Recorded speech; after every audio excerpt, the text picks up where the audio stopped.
Toy Kingdom, SM Fairview guys, nandito ako ngayon. Binibigyan ako ng problema ni Kuya. Ayan. Kasi may nakita kami nakasing Jurassic World. Nakita niyo yung price na yan guys. 1,000 na lang oh. From 1,600. So sabi ko, mura na, di ba? 1K. Okay na, napapaisip na ako, nalalasan na ako. Ngayon, ito yung problema yung binibigay sa akin ni Kuya. Dalawa pala yung version na ito. Yung isa, hindi na kailangan ng battery. May adapter na siya. So no need ng 6 na battery. And this one is 1,400 from 2,500. Almost 1,000. Yung maliles ninyo pag binili ninyo. Matindi pa nun, 2 piraso na lang daw to.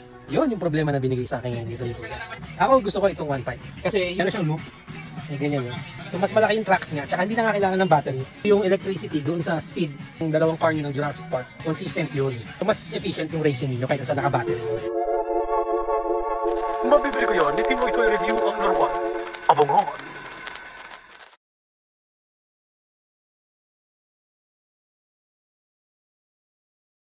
Pautangin mo ba ako, Kuya?